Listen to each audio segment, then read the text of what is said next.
हमारा टॉपिक है बच्चे, हम डिस्कस करेंगे व्हाट इज़ अ कोरम। ठीक है, कोरम पार्लियामेंट्री एक ट्रेडिशन भी है और एग्जैक्ट एक कॉन्स्टिट्यूशनल टर्म भी है। आपने पहले भी इसको रीड किया होगा। अगर बच्चे हम कोरम की बात करें तो कोरम को हिंदी में एग्जैक्ट कोरम भी कहा जाता है। ठीक है, सेम वैसे ही आप देखोगे कि हमारे पॉलिटी के कॉन्स्टिट्यूशन के काफ़ी सारे ऐसे टर्म हैं जिसको अगर हम हिंदी में ट्रांसलेट करके पढ़ें तो उनको एग्जैक्ट हिंदी में वही तरीके से या उसी तरीके से प्रोनाउंस किया जाता है जो उनके मेन इंग्लिश के वर्ड है। लाइक आपका स्पीकर हो गया, स्पीकर एग्जैक्ट एक इंग्लिश का वर्ड है, लेकिन आप देखोगे one day exam normal SSC वगैरह के तो उसमें भी स्पीकर ऐसे स्पीकर ही लिखा होता है। ठीक है, इससे भी अच्छा एग्जाम्पल जैसे आपने सुना होगा हमारा कैबिनेट एक वर्ड है और कैबिनेट को भी हम हिंदी में क्या बोलते हैं, कैबिनेट ही बोलते हैं, लेकिन एग्जैक्ट जो कैबिनेट है वो भी एक इंग्लिश का वर्ड है और उसको हिंदी में जो कहा जाता है वो उसकी जो एक तरीके से शुद्ध ट्रांसलेशन हो गई तो उसको मंत्रिमंडल कहा जाता है। अदरवाइज सबको ऐसा लगता है कैबिनेट हिंदी में भी कैबिनेट या हिंदी का वर्ड है। ठीक है, तो यहाँ पर अगर हम कोरम की बात करें तो कोरम को हिंदी में कोरम इस तरह से भी कहा जाता है, लेकिन अगर हम एग्जैक्ट यूपीएससी की बात करें तो यहाँ पर कोरम को कहा जाता है गणपूर्ति। ठीक है, कोरम का जो एग्जैक्ट हिंदी नेम है, उसका जो हिंदी ट्रांसलेशन या हिंदी में उसको कहा जाता है तो उसका जो वास्तविक तौर पर नाम है वो गणपूर्ति कहा जाता है। और ये आपको इंडियन कॉन्स्टिट्यूशन में मिलेगा बच्चे अनुच्छेद या आर्टिकल 100 में। ठीक है, मेरे अकॉर्डिंग तो ये जब आप फर्स्ट टाइम सुनते हैं तो वैसे ही याद हो जाता है कि इंडियन कॉन्स्टिट्यूशन का जो आर्टिकल 100 है, अनुच्छेद 100 है, वो क्या है। तो आर्टिकल 100 में भारत के संविधान में हम पढ़ने को मिलता है या हम रीड करते हैं कोरम, कोरम एग्जैक्ट गणपूर्ति। ठीक है, अब इसको ब्रीफ में समझेंगे। देखो बच्चे, जब हम पार्लियामेंट्री काफ़ी सारी टर्म्स पढ़ते हैं, लाइक आपने विप पढ़ा, विप हमने डिस्कस किया था। ठीक है, इसके अलावा और भी काफ़ी सारी टर्म्स होती हैं। तो अगर हम कोरम की बात करें तो कोरम एग्जैक्ट क्या है, इंडियन कॉन्स्टिट्यूशन के अकॉर्डिंग हमारे पास विधि नियम कानून लॉ मेकिंग का काम कौन करती है, पार्लियामेंट करती है। ठीक है, पार्लियामेंट पहले भी आपको बताया Lok Sabha plus Rajya Sabha plus president is combined cold parliament. Exact कोई अलग अलग हाउस या अलग कुछ नहीं है, संसद एक शब्द में लोकसभा प्लस राज्यसभा प्लस राष्ट्रपति तीनों को मिलाकर कहा जाता है। ठीक, इसके बाद तो हमने समझा कि भारत में हमारे देश में जो लॉ मेकिंग का काम है, विधि नियम कानून बनाने का काम है, तो इस काम को कौन करती है, पार्लियामेंट करती है, यानी कि संसद करती है। और जब हम किसी भी बात पर डिस्कस करते हैं, यानी कि पूरे एक तरीके से बैठक होती है, कॉन्फ्रेंस होती है, पूरा एक तरीके से डिसीजन मेकिंग होता है, तो उसका काम कौन करती है, पहले किसी बिल को इंट्रोड्यूस करना, उस पर डिस्कस करना, आई मीन तो उसको लोकसभा और राज्यसभा करते हैं। ठीक है, अब बिल्कुल आराम से समझने की कोशिश करते हैं। ठीक है, जब लोकसभा और राज्यसभा अपनी बैठक में आते हैं, कॉन्फ्रेंस करते हैं, सेशन करते हैं, किसी भी बिल पर डिस्कस करते हैं, तो प्रैक्टिकली हमेशा ऐसा नहीं होता कि लोकसभा के सभी सदस्य उपस्थित हैं या राज्यसभा की कॉन्फ्रेंस हो रही है, वहाँ बैठक हो रही है तो राज्यसभा के सभी सदस्य हाउस में उपस्थित हैं। हालांकि जब मेन किसी बिल पर वोटिंग करनी होती है, किसी बिल पर जिस दिन मतदान की तिथि निश्चित होती है कि आज इस बिल पर वोटिंग होनी है, उसका एक तरीके से फाइनल जो एग्रीमेंट है, असाइनमेंट, वो कंप्लीट करना होता है, तो वहाँ पे एक तरीके से कंपल्शन होता है कि भाई आज लोकसभा के सभी सदस्यों को आना है, राज्यसभा के सभी सदस्यों को आना है। उसमें भी आपने देखा होगा कई बार ऐसा होता है कुछ एब्सेंट रहता है। अब यहाँ पर अगर हम कोरम को इंट्रोड्यूस करके इसमें ऐड करें तो कोरम क्या है, जब लोकसभा में किसी भी कॉन्फ्रेंस करना है, किसी भी बैठक को करना है, तो लोकसभा के जो टोटल मेंबर हैं उसका 1/10 हाउस में प्रेजेंट होना अनिवार्य है। ऑफ कोर्स ये एक क्या है, मिनिमम टर्म है। ठीक है, देखो बच्चे, लोकसभा में संविधान के अकॉर्डिंग हमारे पास कितने सदस्य हैं, 552। ठीक है, अगर आपको पता होगा इंडियन कॉन्स्टिट्यूशन में, भारत के संविधान में लोकसभा के कॉन्स्टिट्यूशन में 552 मेंबरशिप अभी रखी गई है, इतने सीट है या इतने सदस्य, और वर्तमान में कितने हैं, 545।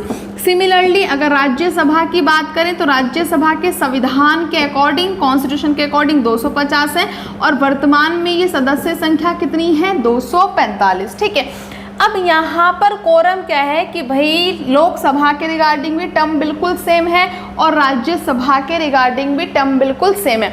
आर्टिकल 100 में ही जो इंडियन कॉन्स्टिट्यूशन में कोरम को एक्सप्लेन किया गया वो दोनों हाउस के रिगार्डिंग बिल्कुल सेम है, ठीक है। देखो, जब हम लोकसभा की बात करें तो लोकसभा में जब कोई भी बैठक होनी है तो लोकसभा का जो प्रिसाइडिंग ऑफिसर है, मेन उसकी जो अध्यक्षता करता है पीठासीन अधिकारी, वो कौन है? यहाँ पर स्पीकर है। एग्जैक्ट स्पीकर को ही हिंदी में अध्यक्ष कहा जाता है। यहाँ पर राज्यसभा का प्रिसाइडिंग ऑफिसर, हिंदी में पीठासीन अधिकारी कौन है? चेयरमैन है। चेयरमैन को ही बच्चे हिंदी में क्या कहा जाता है? सभापति कहा जाता है। अब लोकसभा या राज्यसभा में जब इन्हें हाउस में कोई बैठक करनी है, काउंसिल करनी है, तो उसमें एक मिनिमम सदस्यों का जो एक तरीके से स्ट्रेंथ है, जो उनका क्राइटेरिया है, वो निश्चित किया गया कि भाई अगर आपको बैठक करनी है या फिर कोई कॉन्फ्रेंस करनी है तो लोकसभा के टोटल मेंबर का 1/10% होना अनिवार्य है। सिमिलरली राज्यसभा में कोई बैठक करनी है, कॉन्फ्रेंस करनी है, तो टोटल मेंबर का जो 1/10 है वो मिनिमम हाउस में सेशन में उस दिन इतना होना ही चाहिए। मैक्सिमम वेल एंड गुड जितने ज़्यादा से ज़्यादा मेंबर होंगे, लेकिन मिनिमम यहाँ पर एक जो स्ट्रेंथ है वो निर्धारित की गई, ठीक है। इसको अगर थोड़ा सा और कॉन्स्टिट्यूशन में आप पढ़ोगे तो बच्चे लोकसभा के रिगार्डिंग कोई बैठक करने के लिए कुल सदस्यों का 55 सदस्य आने अनिवार्य हैं और राज्यसभा के रिगार्डिंग बैठक करने के लिए कुल सदस्य संख्या का 25 सदस्य आने अनिवार्य हैं, ठीक है। इंपॉर्टेंट फैक्ट इसमें क्या आएगा? जो ये 1/10 इन्होंने सदस्य संख्या निर्धारित की है, ये इंक्लूडिंग चेयरमैन है, ठीक है। इंक्लूडिंग चेयरमैन ऑब्लिक स्पीकर या फिर हम कहें इंक्लूडिंग प्रिसाइडिंग ऑफिसर कि लोकसभा और राज्यसभा में जितनी भी ये 1/10 वाली कंडीशन है कि भाई कोई भी बैठक करनी है, कोई भी सेशन करना है, तो कुल सदस्य संख्या का 1/10 भाग 1/10 इतना मिनिमम स्ट्रेंथ होना अनिवार्य है, कंपल्शन है, ठीक है। यहाँ पर एक तरीके से हैव टू वाली कंडीशन है, होना ही चाहिए, होना पड़ेगा इतने सदस्यों को। अब यहाँ पर ये जो कंडीशन है ये इंक्लूडिंग क्या है? प्रिसाइडिंग ऑफिसर यानी कि स्पीकर और दूसरे हाउस में भी जो प्रिसाइडिंग ऑफिसर है, दोनों को काउंट करके अपने अपने हाउस में इतना 1/10 कंप्लीट होना चाहिए, ठीक है। इसके बाद इसमें नेक्स्ट कंडीशन एक और आप इसमें ये भी समझ सकते हो, अगर हम बात करें कि कोरम कंप्लीट है या नहीं, इस बात का कौन ध्यान रखता है, यानी कि सदस्यों की जो गणपूर्ति की जो गणना है, काउंटिंग है कोरम की, वो कौन करता है?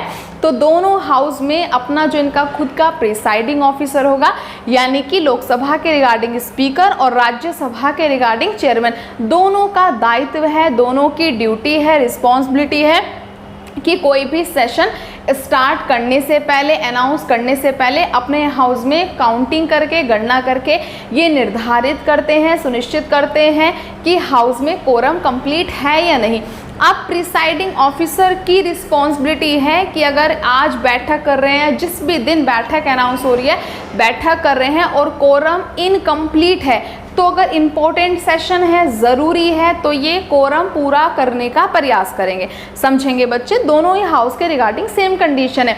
जिस दिन सेशन कर रहे हैं, सेशन अनाउंस करना है, प्रक्रिया जो पूरा प्रोसीजिंग है उसको आगे बढ़ाना है, तो प्रिसाइडिंग ऑफिसर की रिस्पॉन्सिबिलिटी होती है कि वो पूरा सेशन स्टार्ट करने से पहले ये कंप्लीट करे, सुनिश्चित करे कि कोरम कंप्लीट है या इनकम्प्लीट है। अगर कोरम इनकम्प्लीट है और उस दिन इनको एक ज़रूरी सेशन करना है, तो प्रिसाइडिंग ऑफिसर की रिस्पॉन्सिबिलिटी रहेगी वो कोरम पूरा होने का वेट करेगा, कोरम पूरा कराएगा। अगर कोरम पूरा नहीं होगा तो हाउस को क्या कर देगा, सेशन को क्या कर देगा, एडजर्न स्थगित कर देगा, बैठक को स्थगित कर देगा जब तक कोरम पूरा नहीं होगा। अगर हाउस में कोरम पूरा नहीं है तो बैठक या काउंसिल स्टार्ट नहीं होगी, ठीक है। इसके बाद इम्पॉर्टेंट फैक्ट, अगर आपने इसको कभी रिलेट करके इसमें पढ़ा हो, जब किसी भी बिल पर हाउस में डिस्कशन होता है, ठीक है, थोड़ा सा समझेंगे, अलग खुद में एक टॉपिक है ये। जब किसी भी बिल पर हाउस में डिस्कस होता है, कोई यहाँ पर एक तरीके से बिल पर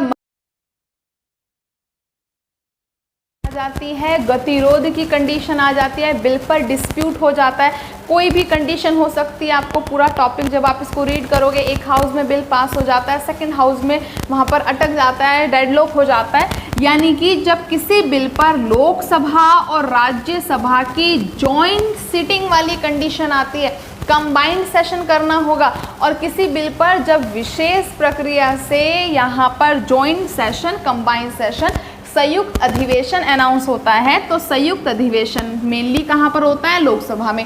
और यहाँ पर संयुक्त अधिवेशन में भी अब जितने सब सदस्य भाग लेंगे, टोटल का दोनों हाउस का मिलाकर भी कोरम यहाँ पर देखा जाता है 110। यानी कि नॉर्मल कंडीशन में जब हाउस अपने अपने हाउस में प्रैक्टिकली सेशन करते हैं तो यहाँ पर कोरम की कंडीशन को पहले फुलफिल करते हैं, लेकिन जब यहाँ पर विशेष प्रक्रिया जॉइंट सेशन होता है तो जॉइंट सेशन में भी कोरम देखा जाएगा टोटल मेंबर का 110।